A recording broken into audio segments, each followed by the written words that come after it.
Your identity in Christ is not your performance. Why grace changes everything. Let's talk about one of the most exhausting lies Christians believe.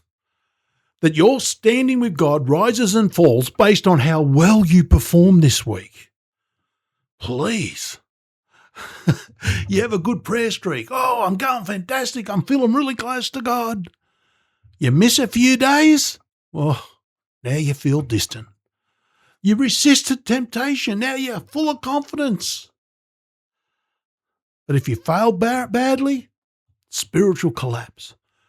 You read your Bible consistently. Hallelujah. You're so hopeful now.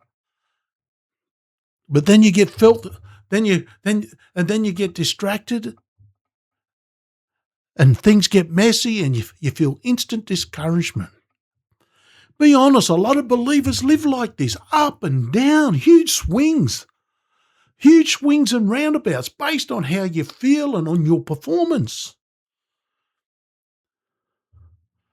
People mightn't say this out loud. They go, oh yeah, I'm saved by Christ. Without Christ, I am nothing. Say all these words.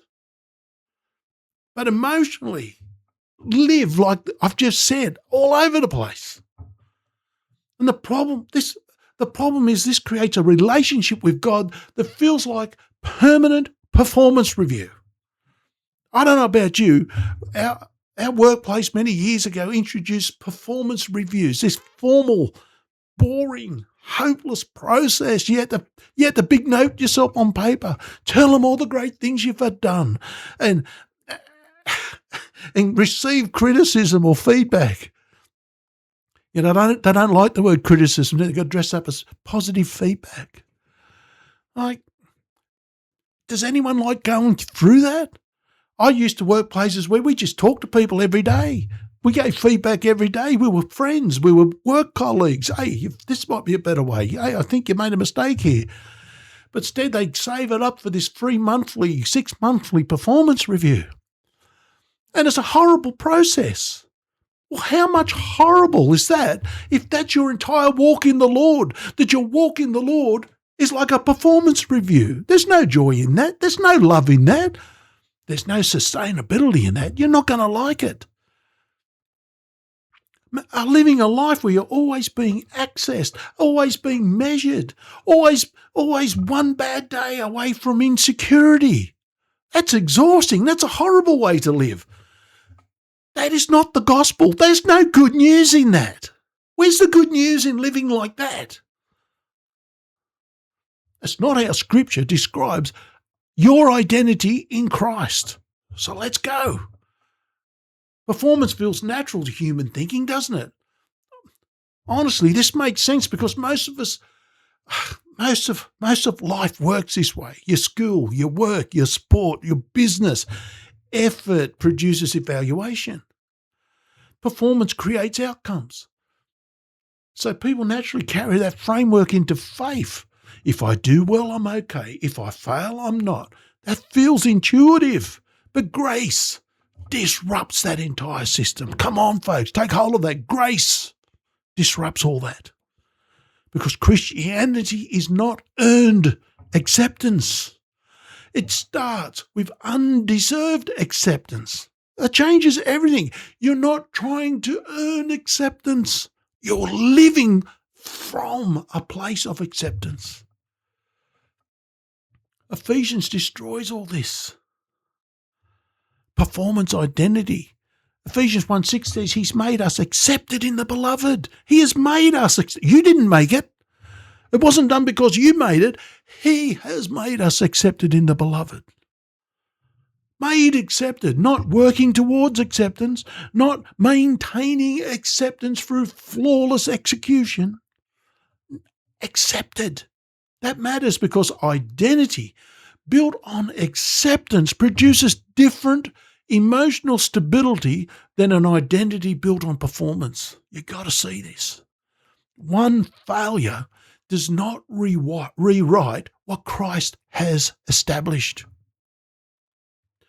Performance Christianity creates constant instability. And I want to say to you, we want to do the right thing. We want to live godly. But It's not about our performance, okay? It's not to earn something. It's to please our Father. What's the emotional cycle? A good week, I think God is pleased. A bad week, maybe I'm failing spiritual. Strong prayer, things feel better. A dry season, something must be wrong. Victory, maybe I'm growing. Failure, maybe I'm a fake. That roller coaster reveals the real issue, right? Identity attached to performance metrics. And if performance becomes identity, peace becomes fragile. You lose your peace because nobody performs perfectly and performance never ends. Performance never ends. You will exhaust yourself and you'll come crashing down. And you will fail to accept and to live from your true identity in Christ. Jesus did not tell people to earn sonship. Right? This matters. Jesus called people into relationship, access, following, trust, transformation. But the relationship framework matters. Romans 8 speaks of adoption. Your children, your heirs. This is family language, okay? Not contract employment language. Do you see that? It doesn't make obedience optional, but it changes the motivational. Sons obey from relationship. Employees perform for retention. Different engine entirely. Peter's a powerful example. Peter failed publicly, badly. Denial, not subtle, not private, but a total public collapse. If identity depended purely on performance, that should have been the end. But Jesus restores him. Why? Because failure mattered, but failure did not get naming rights over Peter's identity. Take hold of that. Don't let your failures get naming rights over your identity. That's grace. Not minimizing sin, not pretending denial was fine, but restoration proves that failure was not final identity. That frees people. Performance identity can look spiritual. This is where it gets sneaky, right? Busy Christians often look strong. They're serving, they're producing, they're doing, they're discipling, they're active, and all those things are okay in themselves. There's nothing wrong with those things. What's wrong if you're doing that to earn your position? Activity does not automatically mean healthy identity, right? Sometimes people are serving from fear, trying to stay acceptable, trying to prove worth, trying to silence insecurity, trying to outrun shame. That looks spiritual externally, but internally it's exhausting because fear-driven performance has no finish line. Grace does not create laziness. That's an important distinction, a balance here, right? Some people hear grace and they panic. So obedience doesn't matter. No, that's not what it's saying. Obedience is so important in our life. We are blessed when we align up with the Word of God, when we obey what it says. So that's not what it's saying. Grace is not permission for rebellion. Grace changes motivation. Titus 2 shows grace teaching holy living. It teaches us how to live correctly, godly, meaning grace does not weaken transformation. It fuels it properly. Obedience matters deeply, but obedience flows from your identity, not the other way around, not a desperate attempt to create identity. There's a huge difference, right? So what do you do after failure? This is where people really need clarity. When you fail, don't define yourself by it. Repent honestly, receive forgiveness, get up, return quickly. Don't build a house in condemnation, because shame loves turning moments into identities. Failure happens. Mate, we're all going to have our moments. Failure is not your name, though. That's the difference. Can you see that? Failure is not your name. Failure is just something that happens on the way. So Jesus is your foundation now, not your weekly scorecard. This is the heart of it. Your identity in Christ is anchored in what Christ accomplished, not your fluctuating weekly emotional performance report.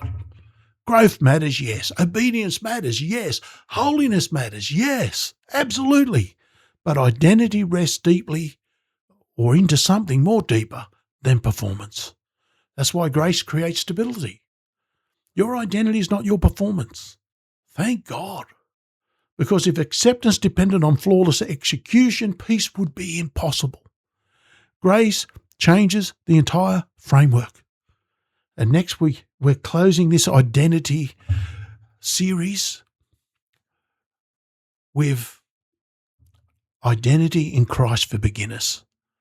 I'm looking forward to bringing in that one, a foundational, clear starting point for newer believers. If this has helped, type Grace Changes Everything in the comments below. Like, subscribe, all that kind of stuff. Thank you for watching. I really appreciate it. Until the next video, God bless.